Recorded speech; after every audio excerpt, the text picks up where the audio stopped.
राजा था। राजा का नियम था कि रोजाना अनगिनत गायों का दान किया करता था।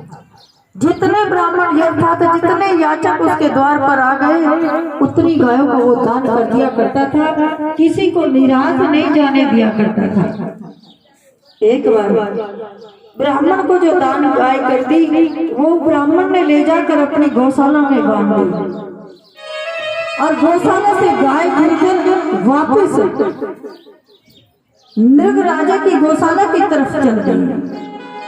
जैसे कि सब जानते हैं कि गौ माता अपने जिस खूंटे को भूलती नहीं है आसानी से, वापस उस खूंटे की तरफ आ रही थी कि रास्ते में एक ब्राह्मण मिल गया और उसने वो वापस आई और आकर के द्वारकाधीश की गौशाला में टिक गई। अब गौपालक को थोड़ी पता था ये गाय लाखों करोड़ों गाय हुआ करती थी।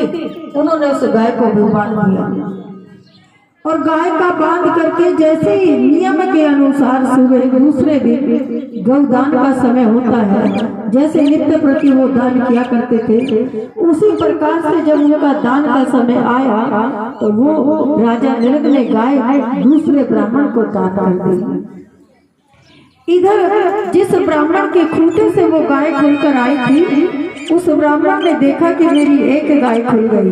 वो उसको ढूंढते ढूंढते राजा नृग की गौशाला की तरफ ही जा रहे थे कि उधर से वो ब्राह्मण गौ का दान लिए आ रहा था।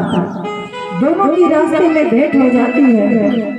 पहला ब्राह्मण कहता ये मेरी गौ है, कल मुझे दान में मिली थी, मैंने खूंटे में बांध दी, ये खुल कर चली गई।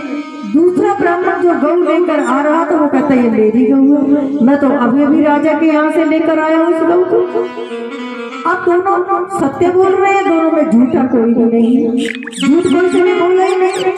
वास्तव में वो भी गौ दान लेकर आया और वो भी गाय उसी की है। दोनों में विवाद होने लगा, ये गौ मेरी है, वो कहे ये गौ मेरी।